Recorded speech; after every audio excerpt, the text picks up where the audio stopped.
I'm Aden Matthews. And I'm Zach Snyder.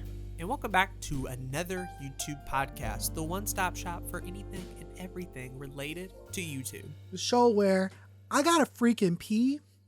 So if the energy is off this episode, if the vibes are off, just remember that I do in fact need to urinate. Are we talking like R. Kelly vibes, or like what kind of Oh no. what kind of vibes we talking about here? I guess that's up to you, bro. Oh, I don't know. I'm a little uncomfortable. I don't think I can do this episode anymore. Fair enough. No, just like if you hear a little water running at some point, it just means I emptied out the water bottle. You know, It's all natural. We all do it. Watching a little bit unrelated. I was watching a Mr. Beast video where he buried himself alive for like 48 hours or whatever. And then he's like, he's in the coffin or whatever, and he's like, now a lot of you are probably wondering, what happens if I need to go pee? And then you look behind him, there's like 4 piss bottles just fully loaded. Oh, I bet. By the time he leaves, I bet. he gets out the coffin, and his friends are like, bro, you smell like piss. You smell horrible. And I'm like, yeah. No, that makes a ton of sense. If the claustrophobia wouldn't kill you, I'm sure, not having piss bottles would. That'd be a very unepic way to go, is all I'll say. It'd be very uncomfortable. Yeah, be very uncomfortable. Sure. You just pee on yourself at that point. Like, yeah, and fill up the coffin. Then who cares? Would drown. Yeah, that's. I mean, I don't think you'd be having that much piss in a 24-hour if you're stuck period. there. Like I'm saying, if you were stuck there, and it wasn't like a funny sure. Mr. Beast challenge, and you were underground. Yeah, I agree with that. Yeah, you'd be dead. That'd be what kill you. Well, probably hunger. You wouldn't drown. You wouldn't have enough piss because at some point you're not having water, which means you're not going to be filling up the bladder, so you're not going to be peeing as much. Sure. Water would be first, and then food would be second.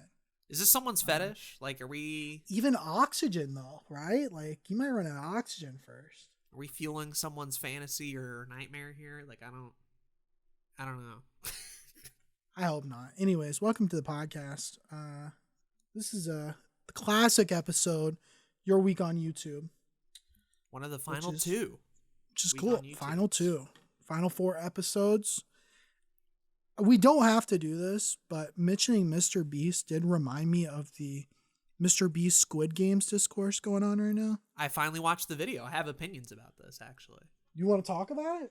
Yeah. So let's talk about it. So Mr. Beast, for lack of a better word, has always been sort of a clout chaser.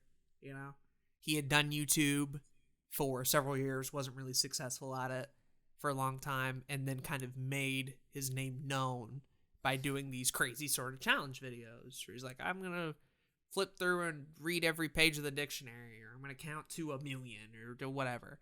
I'm going to put Orbeez in the bathtub. That was a classic one that I remember. Yeah. But a lot of the recent ones are like something to do with pop culture. So he had touted about making this Squid Game video on Twitter, and everybody was like, oh, really? Like, are you actually going to do that? Is this a joke? Is this real? And he's like, no, I'm actually going to do it. So he spent upwards of what I've read, like several months building the sets, finding the people, replicating everything. 7 weeks. And it was like $3.5 million. $3.5 million. And there was a sponsor, of course, and shit. So he does it. He makes the video. It blows up. It gets like, 10 million views in a very short amount of time. It's higher than that now currently. 10 million in like 24 hours, and it's like 100 million now, I think. So everybody's seen it at this point, and I got opinions on the video, but what you probably wanted me to bring up was the funny haha tweet that came from a YouTube influencer who was like, Squid Game took 10 years to make and only has this many views on Netflix, where Mr. Beast by himself made this video and got 10 million views in 20 hours. This is the power of the creator economy. And everybody went, LOL, you stupid, and clowned on him. And thankfully, Mr. Beast didn't make that tweet. Like I said, it was some random influencer guy. Mr. Beast was not touting this. It would be very, very petty, rather, for him to have done that. Definitely. But Yeah, that's sort of where a lot of the YouTube advice Discord, like surrounding the creator economy type shit. A lot of people have been talking about this tweet, so it's spark some I've opinions. seen two sides of the conversation. There is the kind of mainstream media opinion on it, saying that that this video is a ripoff of Squid Games, that it is creatively bankrupt, for better words. Right, because the show's like, in the actual show, you die, right? And right. The whole thing is like a critique of, from what I've heard, I haven't watched it. It's like a critique of capitalism. Yeah.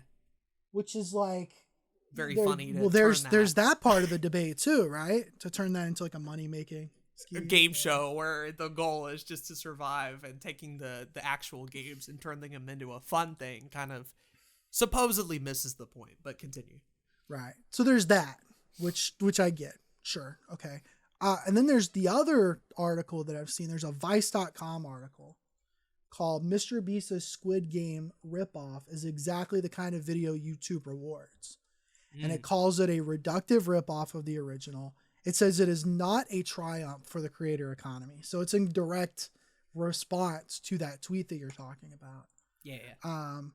And it kind of just mentions how like Squid Game, the Netflix show, took 10 years to make. It's like an entire narrative. It's like a 10-hour project.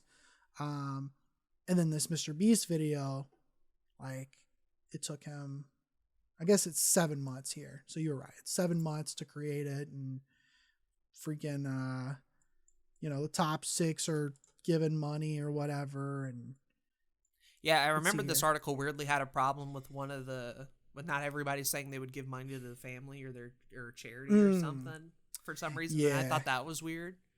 Like, do what you want. More than just bizarre, Mr. Beast Squid Game highlights a fundamental problem of YouTube. There's no shortage of people who make original art and put it online, but the internet is dominated instead by people who can take advantage of existing properties and fan bases.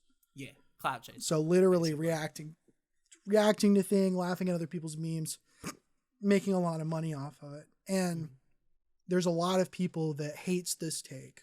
There's a lot of that YouTube advice people that are like, no, you're wrong. Stop hating on Mr. Beast. He did this really cool thing. Meanwhile, I think this article and this take is kind of based. A little bit. Yeah. A little bit. And I think that's not necessarily Mr. Beast's fault, though, I guess. Not at all. Not at all. Like, it's not his fault the video blew up. It's not his fault that he put in all this money to make a gambled effort. It might not have worked, right? Like, in a production sense, it's cool that he managed to do this. It's a very neat project. It's a very neat project, right? Would I put it on the same artistic level as a short film on YouTube? Absolutely not. But I don't think anybody, aside from that garbage tweet, is really trying to. This is like taking something and then being like turning it into a crusade for both sides. It's kind of stupid because like at the end of the day, my personal opinion, it's just kind of a okay video. Like the challenges are cool. The rewards are cool. The story's not really there.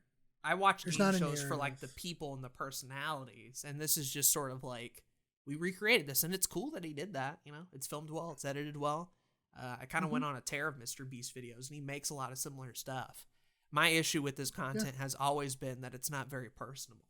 Is you watch a video of like, I gave $1,000 to an Uber driver, and it sells you on the concept alone. But typically when you leave a Mr. Beast video, that's all you've gotten. You don't know anything about Jimmy. You barely know anything about his friends. This shit happens where they give away money or whatever. Well, obviously Mr. Beast is big now, but if he had to have made his channel based on his personality alone, I don't think he could have done it. I think the outlandish shit is specifically what gets him to where he was at, and good for him. Like, obviously. 100%. Yeah, but absolutely. No, is it Mr. Beast's fault that like this sort of clout chasing, working off of IPs, like trying to get it big? Like for some people, that's their only avenue, you know? And I'm not defending Mr. Beast. I agree with the article. That's a problem with YouTube systematically, and it's a problem with viewers who prefer this shit over something more artistic or something that has more work put into it. And it has been that way for at least 5 years. at least. And it's not just YouTube, it's internet content. Yeah. There's a and that's my it. personal issue with it. Like what Mr. Beast did here is cool, and he does good shit, and I'm glad he's helping people. And in terms of like being a businessman, the man knows what he's doing. A genius. 100%. He hacks culture. Absolutely. But we've talked about it before, both on the podcast and outside of the podcast. This kind of war going on in our heads between the more minded side of YouTube and the more creative side of YouTube. And I personally much more appreciate the artistic and the creative side. And that's the part where I want to spend most of my time doing. But when it comes to YouTube on a grand scale, when it comes to the type of video that YouTube does reward, it's the more business-minded approach where you have this 25-minute video of 400 and something people fighting in 6 different matches. Like the video is so fast-paced. Like you said, you don't know any of the contestants. You barely know any of the people that works with Jimmy. You barely know Jimmy himself. And that's kind of unfortunate. I wish that I could have gotten the same response out of this video as some other people, but I didn't. I was just like, oh yeah, Squid Game was a really cool show and I liked watching it. And I got a lot out of that piece of media. But this Mr. Beast video, I got like nothing out of it. And I think that comparison is interesting because Squid Game, the show, again, haven't seen it. People have talked about it and it's brought up debate. And even if people don't agree with it, the fact that it sparked discussion means it's like left an impact to a certain degree. True. I agree. This Mr. Beast video in comparison is the kind of, I don't want to say this in a mean way, but almost like sort of vapid popcorn entertainment that you watch the one time and like you're fine that you watched it, but you're not rewatching it, right? You're not coming back to this in 5 years and being like, oh, I gotta see the Mr. Beast video. It's a cool one-time novelty watch, like a lot of other Mr. Beast videos, and like. I could be mean and say, like, why don't more people make more thoughtful shit or make more personable shit? But truth is, it's there. And, like, who am I to judge people for what they watch? Like, I watch Super Mega make monkey jokes. Like, is that really highbrow content? It's original, though. No. It's original and it's edgy, but it's, like, it's what I enjoy. And if your base level knowledge of YouTube is just Mr. Beast stuff, I could see how you would think that this is possibly like the video that represents the platform or the peak of the mountain. I promise you, this is the base of the mountain, and everything surrounding YouTube and surrounding this video is way cooler. An analogy not even I'll a use mountain. Is, it's more like an iceberg. An iceberg, right? The whole iceberg memes, yeah. An analogy I would use is like coffee. Like you can drink a random like cup of coffee, like your Folgers or Maxwell House. But if that's all you know, damn, you'll be surprised at the different flavors and espressos and cappuccinos and whatever of the world. And you'd be surprised of all the shit you could find out. I don't think Mr. Beast represents YouTube or the creator economy in any way. I agree. Any more than like an MKBHD or a Jenna Marbles. Right. You know? Well, and it's that's a part the of thing. It, but not the whole picture. It's not the whole picture.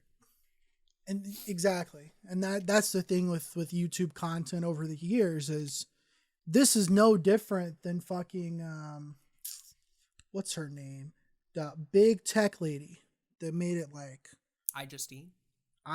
This is no different than iJustine doing a tech parody of a Black Eyed Peas song in 2012. It's the same thing. It got a shit ton of views. Oh yeah, you go to iJustine, bro. You go to her channel right now. It showed up in the auto recommended. What is this? Oh yeah, bro. You go to like most viewed videos on this channel. 12 years ago. Damn. 12 years ago. I got a feeling, and it's a bad video. It is not good. I watched 12 years ago. Absolutely. I got recommended it. Right. Yeah. But it's like it's the same thing. Pop culture is gonna reign supreme on these platforms, and people are gonna. I mean, TikTok, like. The reason TikTok blew up is because people could use audio of other music and other people's audio and kind of piggyback off of it. Mm-hmm. So it's not changed. It's not going to be any different. I think for me personally, when it comes to the conversations I want to have about YouTube in the next 10 to 20, 30 years, I want to put a better spotlight on the more artistic, creative absolutely. Projects that I find on here. And I think it's going to improve too. And the reason I say that is the type of shit that was popular when we were first watching YouTube was like Annoying Orange and Fred. And I'm very glad we live in a world where we collectively moved past that, you know? Same. And like compared that to this Mr. Beast video that's like hot topical right now, like, yeah, that's a big jump in quality. It'll be interesting to see like with how many YouTubers treat it like a business. Will they do it forever? Unlike the Fred and Annoying Oranges who had their hot flashes and left because there wasn't like a market or like YouTube wasn't a business yet. It's very possible Mr. Beast could still be working for another 30 years. PewDiePie could be doing this for another 30 years. Easily. And so I would hope in that case we are not still having the conversation about these Squid Game-like videos and that even Mr. Beast to a certain level changed up the content. And I think it will. Just how the platform changes. Not even if they choose to. The platform might change around them. But I'm more optimistic than anything, I guess, is my takeaway here. I got a weird prediction. So yeah, go ahead. You know the Streamy Awards? Yeah. They'd be happening every year. They'd nominate a bunch of like really popular YouTubers. And they have all these different categories from podcasts, scripted series, shorts, animated subject awards. I think either the Streamies will get to a level that's closer to like the Game Awards or the Oscars, or somebody else will make a better version of it. And we'll start seeing better representation of the more creative side of online content. I think we gotta, right? At a certain point.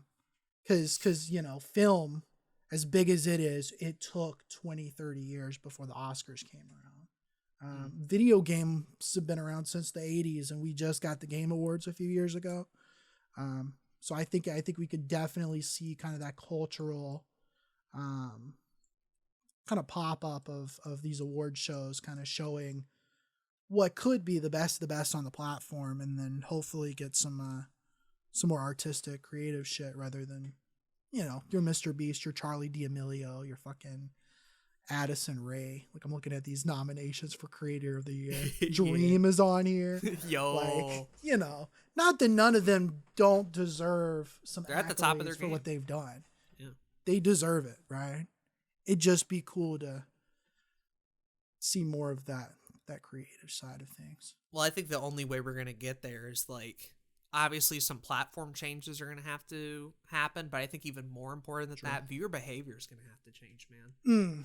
People treat YouTube like they treat Twitter and TikTok, where it's like flashes in a pan. They watch one video a day, and potentially that's it. So if you're on the homepage and the only thing recommended to you is a Charlie D'Amelio or a Mr. Beast, like, that's all you watch for the day, and that's it. Your word of mouth brings you there. We're in a weird state where when we watched YouTube, we stuck around, you know? Not a lot of people stick around. So we're at the point where we know that it's not a pool, it's an ocean. I don't think enough people know that yet.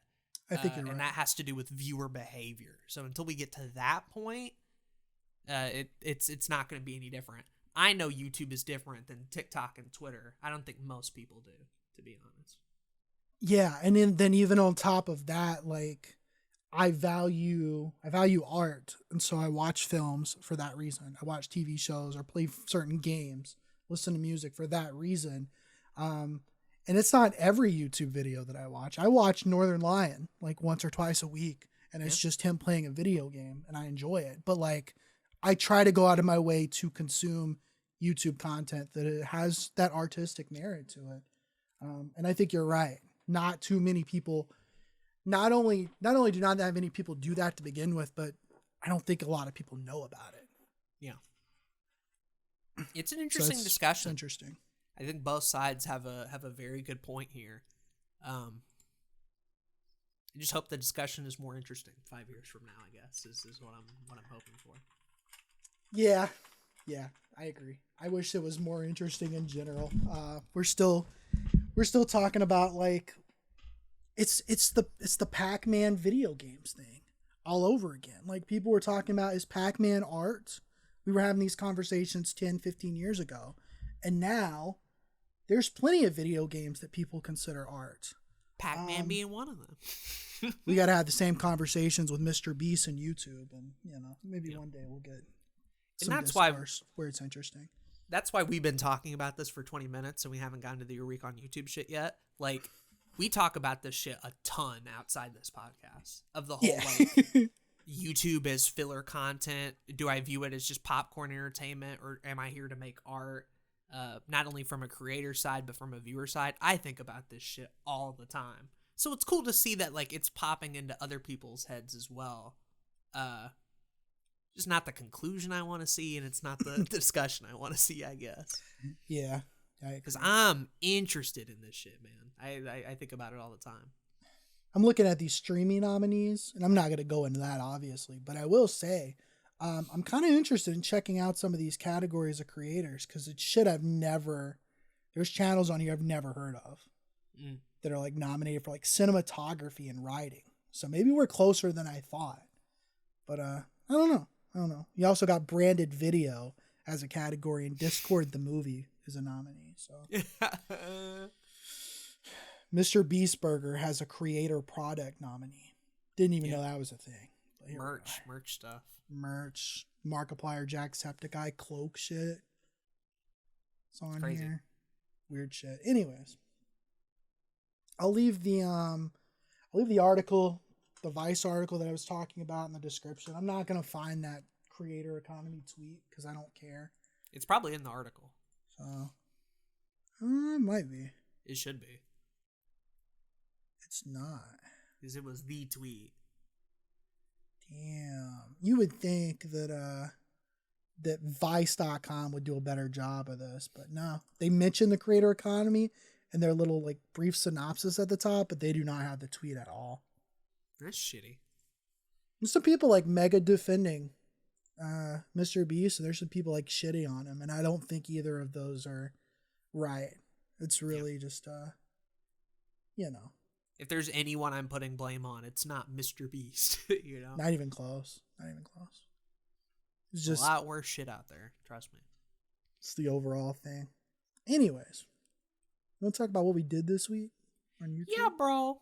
What did you do on YouTube, Zach? What did I do? So I didn't do anything, like, YouTube related, right? Like, you would think. I mentioned last time I'm still dealing with some personal stuff, so I'm working my way through there. But I'm feeling more up to making content again, so that's good. New season of Fall Guys just dropped. I started recording some footage of the new games. So I'm probably going to make that big Fall Guys video I've been thinking about making for a while. Probably push that to be the next video since it's topical. That'd be cool. I'm talking about making art, and here I am going to review a bunch of Fall Guys games because it's relevant. But yeah. It all comes back around. Got to be a hypocrite every once in a while. Other than that, I did something wild, Aiden.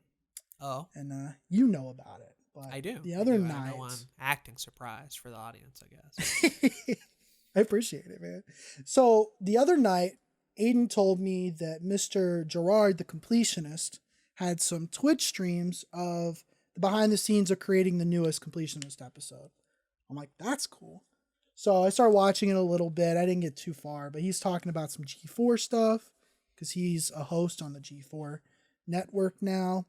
And for those that don't know, it's a gaming TV show that was popular in the early 2000s, got shut down in 2014. They made a return. They're kind of doing the whole Polygon Kotaku media company thing. Yeah.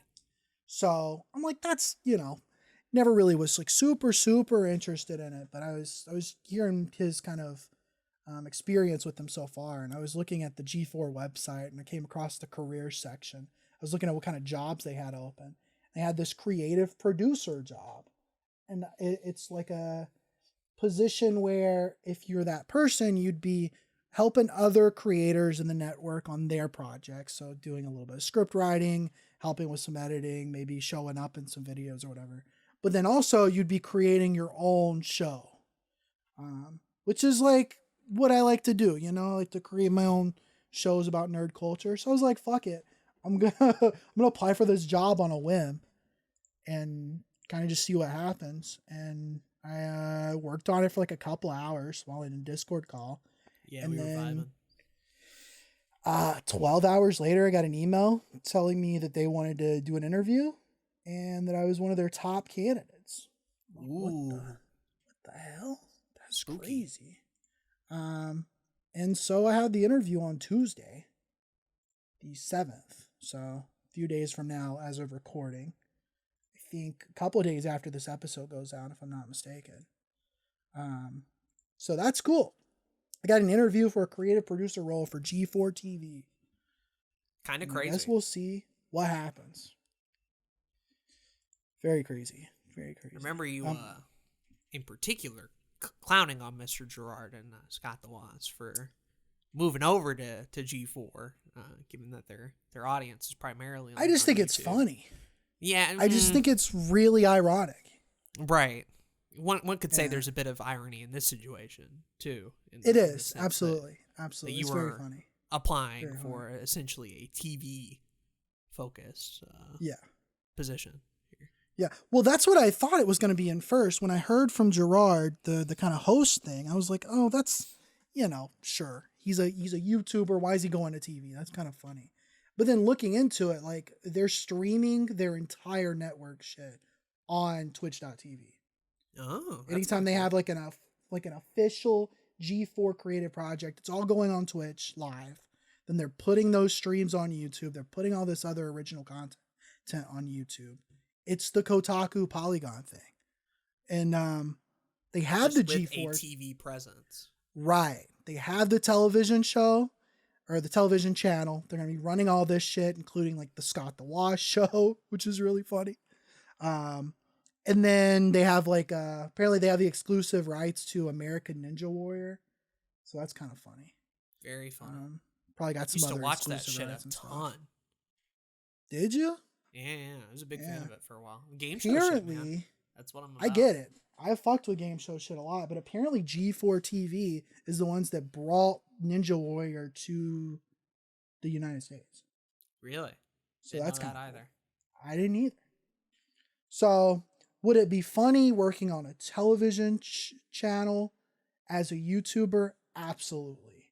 The thing that kind of surprised me is that they are actually a little bit more reasonable and that they know like a regular TV channel is not going to be the thing to get them, through this revamp. They have to use YouTube. They have to use Twitch. They have to use the internet, which is what I do. So it's almost like a have your cake and eat it too situation where the whole TV thing brought legitimacy to G4 coming back. Like, oh, this isn't some random company. They're going to be on TV, and they have been before. And the whole allure of being on TV is huge. But then they're also like, but we want to survive. So we want to do the whole Twitch thing. But if you already were an online creator and you're just putting your shit onto Twitch and YouTube and potentially getting less views than you were on your own solo shit, kind of takes a little bit of the thrill out of the whole being on TV thing if you're just primarily working on digital. So they want both. They want the legitimacy that TV brings, but they also want to survive. So they're going to do the other shit too. Yeah, absolutely. Just smart move. Smart business move. I hope that if I get this position, I'm not going to be working on content that I don't want to work on. Like, I hope that doesn't happen, right? Right. If it's a little bit, sure. If it's the whole job, I've like got no creative control, I'm good. I don't want that. But if I can be like the Brian David Gilbert or Tim Rogers of fucking G4, that'd be cool. Both of them making really cool videos on Polygon and Kotaku, and that being the only content I watch on those YouTube channels. I think it'd be cool to be making my like own content on like one of these. Bigger is kind of reductive. It's a bigger channel, sure, but more of like a prestigious, like lots of video game contacts that I could get out of it. There's a lot of bonuses, a lot of positives from a position like this, and hopefully the money. I put down a price that I'd like, and they still agreed to the interview, so hopefully that works out. But We'll find I'm sure out. there'd be some challenges, but we'll see. Next year week on YouTube, we'll find out a little bit more. Yeah, we got one more of those and then the finale. So who knows? Who knows what's gonna happen? Next time we talk, Zach will be a G4 creative producer and won't do YouTube. No more YouTube. Nah, I'd still be doing YouTube. It'd be a wild turn of events, though. We've talked multiple times about like what the plan is after YouTube, and I still don't think there will be an after YouTube for me. I want to be making Your Everyday Nerd until I die, or something similar, something on the platform. But it'd be cool if I had a few years just kind of working with a bigger company and still making content that I want to make. I get you. Hope it works out. Hope it all works out. Thanks, bro.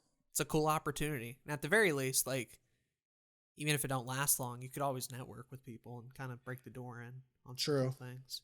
True. Saying that you had an interview for a creative producer at G4, I feels like is a resume builder at the very least. It'd be pretty cool. Yeah. And even if I don't get it, it's a good bit, bro. Like, applying for a TV network as a bit, fantastic. Yeah.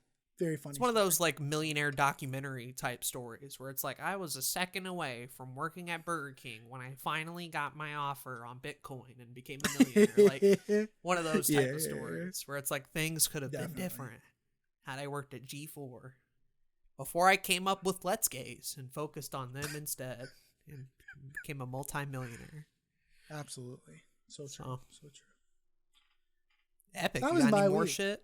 No, that's it. That was it. I applied for a job on a whim. I'm getting an interview.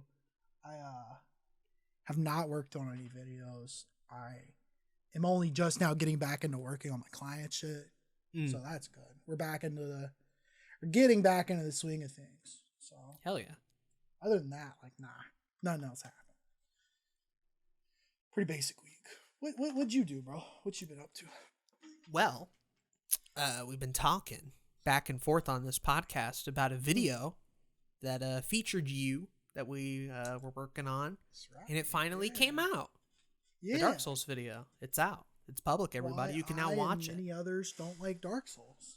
Yep, it's Aden complaining for 29 minutes. No, there's some positive shit in there, but it is mostly complaining. And you boy Zach is featured in there on an interview portion. He's a good part of the video. Actually, it's not just like a minute like for a bit or something. Like he's actually in the video, similar to how Jay was in the Zelda video, where he's used mainly as a different perspective, or if he agrees with me, that helps too. I tend to be more likely to put in those clips of him agreeing with me than him being like, no, you're wrong.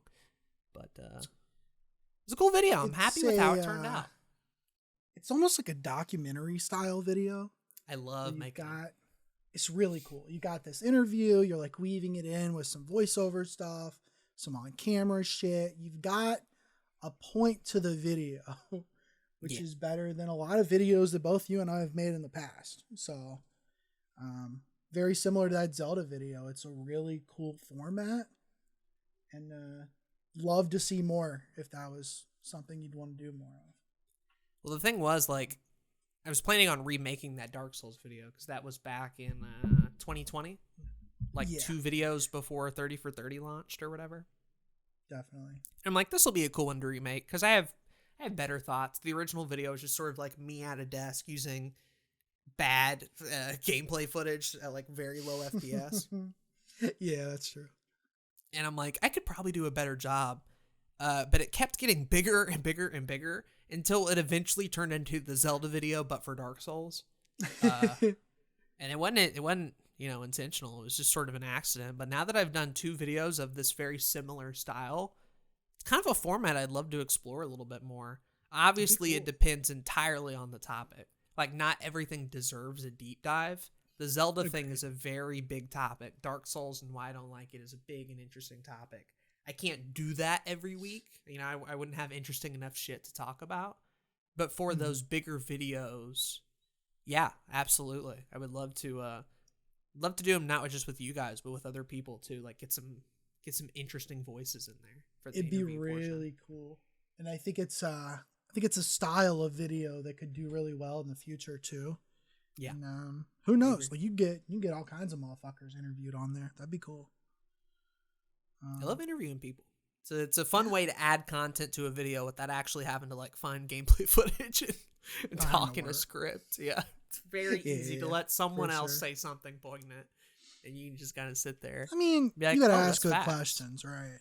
True. But I think you do. I think you're a really good interviewer. So thanks, bro. I appreciate that. Great video. But yeah, got the Dark Souls video out, and then December, I've been talking about it off and on, and I said, fuck it, we finally gonna do it. 30 for 30 is coming back, baby. And let's go.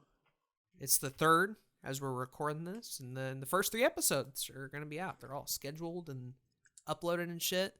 And the basic idea with this was, okay, we did 30 for 30. I like a lot of these videos. I want them up, so if I were to do another 30 for 30 season, I could easily do them. But the approach, I was going back and forth, like, should I just remake them? How do I adapt it to my current style? Should I refilm shit, whatever? And so finally I found an approach where, okay, new intro, new outro, fixed up the ads, right? Because a lot of the ads had mentions to out-of-date shit. And given that it's only like a year ago, it's surprising how much out-of-date shit is in those ads. I just thought about that. It's kind of wild, actually. And then, for the rest of the episode, if I can add some new B-roll, make some smarter cuts, I'll do that. If not, I'll leave them alone as is.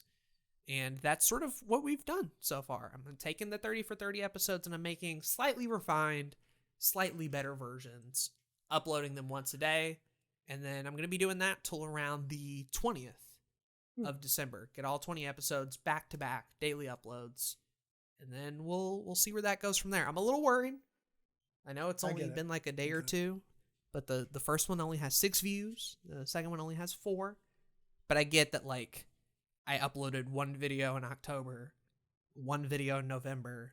There are 24 people subbed to me. Of those people, how many people have notifications? Of those people, how many have already seen them and don't want to watch them again?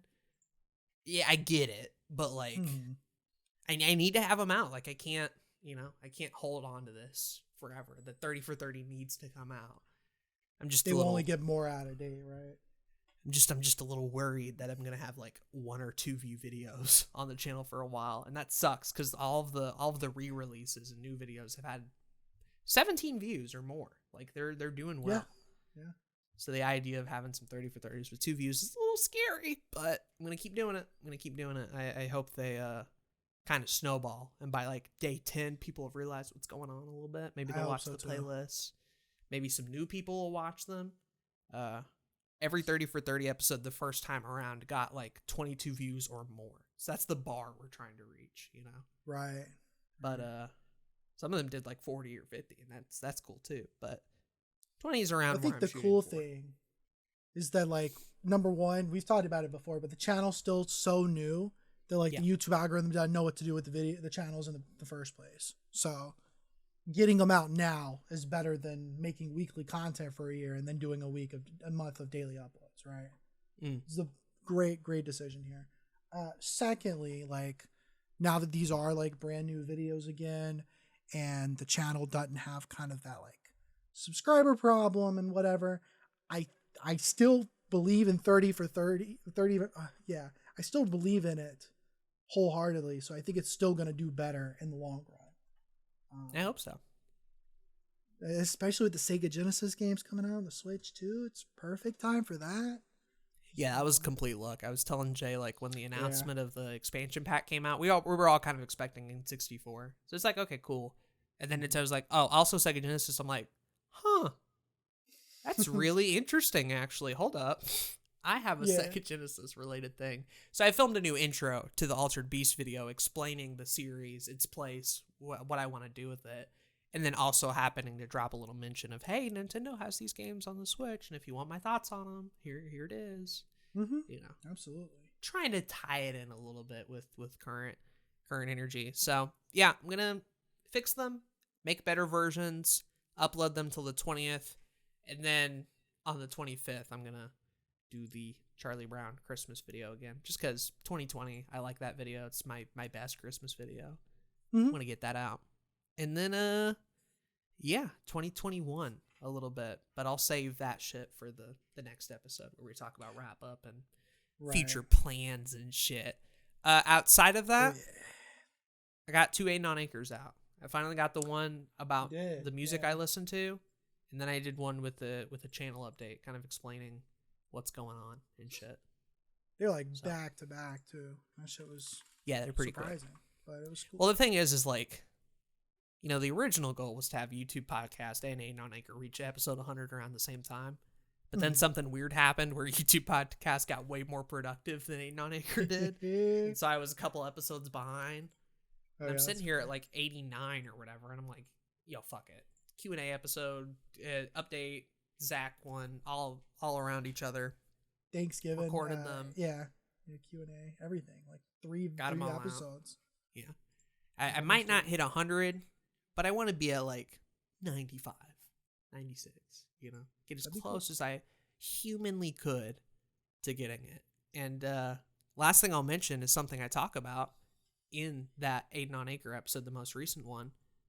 Your boy got a Stream Deck and an audio interface because I'm upgrading my audio setup again. So figured I could mention that and talk about that a little bit. Yeah, so we talked about the audio interface, I think, off camera. But what'd you end up getting? So the audio interface I went with is the Elgato Wave XLR. So it has like a little XLR input in there. And then the software is essentially why people use it. It's basically voice meter, but not stupid. It's like you get individual control over all your audio sources and stuff, as well as really like they're adding VSTs and all that stuff, so I can control my mic setup. That's the benefit of XLR. It's USB, you have no control. It's more convenient, but you have no control. Having an audio interface in XLR will help with that. So I'm going to get the Wave XLR and not have the mic for it until Christmas, and then I'll have the mic to pair with it. I'm still not sure what I'm getting. Thought about just getting the Shure MV7 like you got, but just the XLR version to save like, I don't know, like $40, $50, because that version's cheaper, obviously. But I don't know. I'm looking around. Thought about maybe. You don't have to get the cloud lifter either, right? Yeah, I won't have to get the cloud lifter. The Wave XLR has like 70 dB of gain, 50 of which hardware, and then some of it's through software. So I could run any mic I wanted to. I could get a Shure SM7B and run it through that if I wanted to. Like, gain's not an issue, but I just don't know what mic I personally want. So it's like I'm limited by whatever I want to do. Which then begs the question of like, okay, well, why don't you instead spend the money you spent on a Stream Deck and get a mic instead? And it's like, I had $100 left over, and it was either get the Stream Deck or get like a really cheap XLR mic. And I'm not trying to upgrade again. You know, I want a mic that I can like last and be done with, you know? So I want to spend a little bit more on a good mic. So with $100 left and me already on the Elgato store getting discounts and shit, I saw the Stream Deck, the regular one, for $99. It usually goes for like $120 or whatever. The Mark II goes for even more. And I just said, you know what? Fuck it. I've heard a lot of good shit about it. I lose nothing, you know, if I end up hating it. And I think I could get a lot of use out of it for streaming, obviously, but there's a lot of productivity stuff with DaVinci Resolve and editing, and I'm not like a shortcuts hotkey kind of guy. I don't use them in editing. Like I'm not built like that. So that makes a lot of sense. If I had like a Stream Deck and a very shiny button telling me, "Hey, press this to get what you want," and I don't have to remember what keys, that'd be really cool. Because I'm a hunt and peck typer. I don't, you know, I'm not fast with that shit. So that makes sense. It would take a lot of muscle memory, and I think having a Stream Deck would be cool for that purpose, for like DaVinci Resolve editing and speeding up workflow shit. I've heard of people use it with Adobe. I mean, there's a lot of macro keys that people be getting to for that kind of shit. Yeah. So I've thought about it myself at some point. But yeah, I mean, I hope that helps with that. It'd be cool. They'll both be coming in a couple of days from now, so it'll be next episode where I can at least tell you if I like. I can't really tell you if I like the audio interface without the microphone, but I'll at least give you some thoughts about the Stream Deck and say if it's cool or not. Or I don't know, maybe I just do nothing with it until I learn some YouTube tutorials to teach me how to do it. I'm just personally very happy that throughout the span of this podcast, you have gone from, why the fuck would you get a Stream Deck, to, yo, so I just got a Stream Deck. And we'll get to hear your first responses, like your first opinions on it before the podcast ends. That makes me very happy. I'm well aware of the irony and the humor of it all, for sure. I talk about me being a hypocrite, you know. It's some hypocritical shit for sure. But I'd love to be proven wrong. You know, I'd really love to be proven wrong. For sure. I still, even with me buying it, don't take it as like I should drop $100 on this, especially if you're new to streaming and you don't have a good webcam and a good mic. Spend money on those things first. Spend money on branding first before you even think about a fucking Stream Deck. Like, get a better computer before you think about a Stream Deck. I'm along in the process where I would like the convenience brought about on the Stream Deck more than I would like, shit, I got a good computer. I got a DSLR. I'm getting a new mic thing. What? A GPU? You know, buy a $400 graphics card? Like, but you ain't got the money for that shit. So it's like, why not get a Stream Deck? You know, it's like purchase number 15. I would never recommend it for like your first purchase, especially if you don't even know if you like streaming. Don't go out and get it right away. Figure that shit out for yourself first. But for me, I'll get one eventually. I feel like I figured it out enough. You know, I feel okay with doing it, trying it out. Definitely. But yeah, that's pretty much my week. Cool. That's everything. As you guys know, 3 more episodes, and we're done. As always, feel free to check out the YouTube starter kit in the description if you're interested. We forgot about the fucking ad again. What's wrong with us? We forget about the intro. We don't read the intro anymore. We don't read the ad anymore. We had the Mr. Beast discussion. I feel like that was more important. Yeah. We need to get a Beast Burger ad, actually. Can we contact just say, Jimmy about that? I would just say maybe expect one final ad read just as a funny like nostalgia thing, but like I'm not prioritizing it. You know what we forgot to do? You had said on one episode that you would try and do the ad read without looking at it, like from memory, and we never did that. Fuck. That'd be kind of cool to do the final one as like from memory. That'd be kind of funny for the finale or some shit. Yeah. Sure. Check out Awesome Creator Academy. Check out the YouTube starter kit. You know what it is. You know the value it offers. Roberto be putting out that shit. You should check it out. Anchor. We appreciate you boys for listening. Next week we'll have our Spotify podcast wrapped stats. So get hyped for that. That will not be the whole episode. It will not be the whole episode. But we are doing our 2021 wrap up episode. So there's that. One more final Your Week on YouTube, and then the finale. We're done. Yeah, 3 more. 3 more, baby. Leave your comments if you want us to read them on the finale. You have a little bit of time. Obviously, we're not taking topic suggestions at this point or reading your name out or anything. But if you got any comments just about the podcast, thoughts about it, love to read them.